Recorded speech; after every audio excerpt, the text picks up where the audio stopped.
Shalom, nama saya Ririn Handayan Sitorus.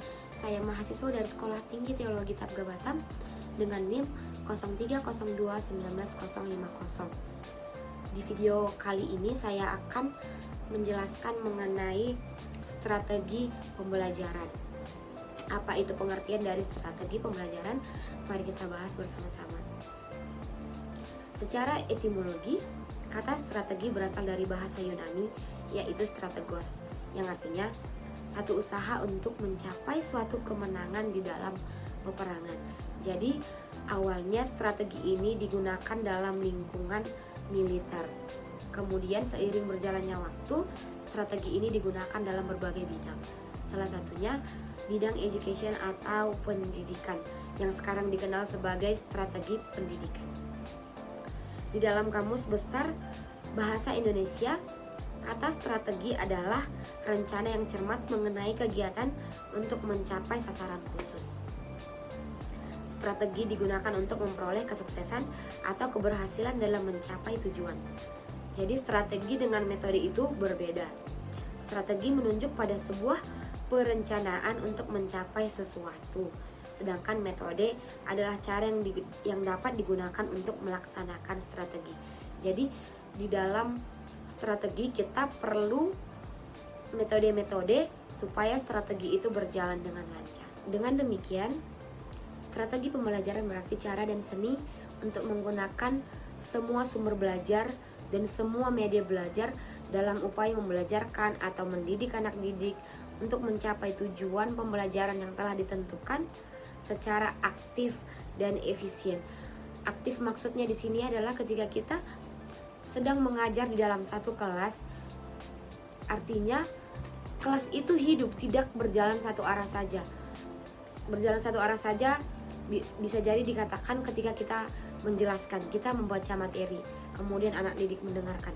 Nah, di situ tidak ada interaksi, tidak ada interaksi antara guru dan anak murid. Jadi strateginya adalah ketika menyampaikan materi atau membacakan sebuah materi, kita bisa sekali melontarkan pertanyaan kepada anak murid supaya kelasnya hidup dan fokus anak didik bisa meningkat. Seperti itu.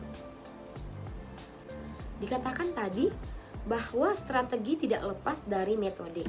Karena apa? Karena yang kita hadapi adalah manusia. Karena yang kita didik dan yang kita beri pembelajaran itu adalah manusia. Dan manusia itu memiliki perlawanan dan interaksi. Kita butuh strategi dan perlu siasat untuk diterapkan di dalam kelas, karena setiap anak itu memiliki psikologi yang berbeda-beda dan latar belakang yang berbeda-beda. Setiap anak didik itu memiliki daya tangkap dan pemahaman yang berbeda-beda. Jadi di sini kita memerlukan strategi atau siasat bagaimana bisa kita mengajari anak didik itu dalam kurun waktu yang bersamaan. Artinya bisa saja kita mengajari anak didik itu satu demi satu, tetapi itu akan memakan waktu yang lama begitu. Jadi kita memerlukan strategi gimana supaya anak didik itu bisa menangkap apa yang kita jelaskan. Karena pintar itu relatif. Ada juga anak yang bisa menjelaskan dengan teori tetapi di dalam praktikal dia sedikit lambat. Ada juga yang di dalam praktikal dia cepat tetapi dalam teori dia sedikit lambat gitu. Itulah dikatakan tadi daya tangkap anak itu berbeda-beda. Kemudian di dalam sistem penilaian kita juga memiliki strategi bagaimana cara memperbaiki nilai dari anak didik kita itu ya. Bisa saja kita adakan remedial. Itu adalah strategi untuk mengatasi permasalahan nilai pada anak didik. Kemudian ada beberapa tujuan strategi pembelajaran, yaitu kognitif, psikomotorik, dan afektif. Yang pertama, kognitif, yaitu tujuan ini berorientasikan pada kemampuan berpikir, mencakup kemampuan intelektual yang lebih sederhana, yaitu mengingat sampai kemampuan untuk memecahkan suatu masalah, yang menuntut siswa untuk menghubungkan dan menggabungkan gagasan metode. Kemudian yang afektif, yaitu tujuan ini berhubungan dengan perasaan, emosi, dan sistem nilai. Jadi setiap anak didik itu memiliki perasaan. Saat kita sampaikan suatu gagasan, mungkin dia bisa menghadapinya dengan perasaan atau emosi. Dan yang ketiga adalah psikomotorik. Artinya psikomotorik ini ada kemajuan untuk melakukan. Jangan sempat kita sebagai seorang pendidik mengajarkan apa yang tidak pernah kita pelajari. Ini artinya kita keliru sebagai seorang tenaga pengajar. Jadi adanya strategi ini akan memudahkan bagi kita pengajar untuk mengetahui seorang yang sedang kita didik.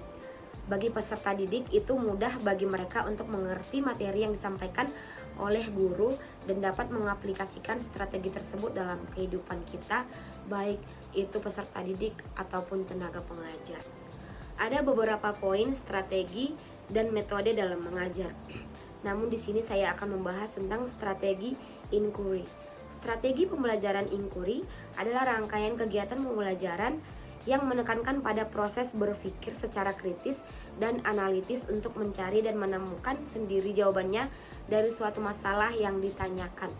Jadi di sini itu kita perlu memaksa atau mengajak anak didik itu berpikir apa sih jalan keluarnya dari satu permasalahan yang sedang kita teliti. Strategi ini menggunakan beberapa metode yang relevan. Di antaranya satu, metode diskusi. Metode diskusi adalah suatu cara mengelola pembelajaran dengan penyajian materi melalui pemecahan masalah atau analisis sistem produk teknologi yang pemecahannya sangat terbuka. Di sini siswa melakukan diskusi tentang suatu masalah yang diberikan oleh guru sehingga siswa menjadi aktif. Kemudian yang B, metode pemberian tugas.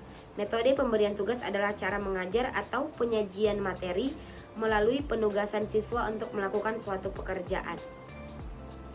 Di sini seorang guru atau tenaga pengajar setelah melakukan diskusi tadi atau setelah melakukan atau memecahkan suatu permasalahan tersebut, maka kita akan memberikan satu tugas atau beberapa tugas untuk diberikan kepada anak didik.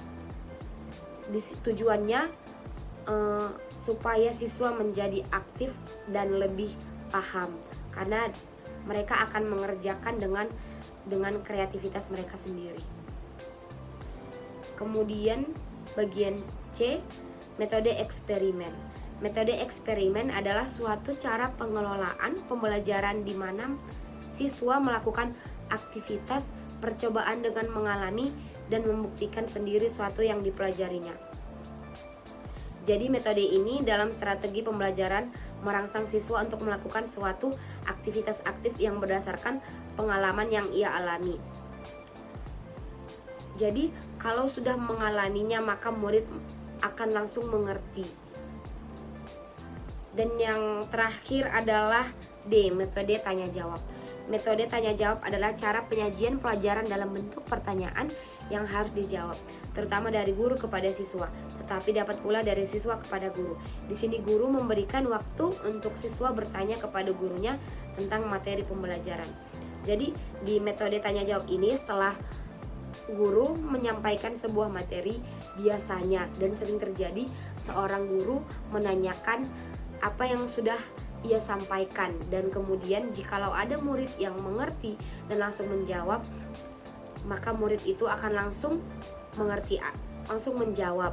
Atau kadangkala di dalam penyampaian sebuah materi kadang-kadang siswa tidak mengerti dan dia langsung mengangkat tangan dan bertanya apa materi yang disampaikan oleh guru. Demikian video pembahasan mengenai strategi pembelajaran. Semoga bermanfaat. Tuhan Yesus memberkati. Shalom.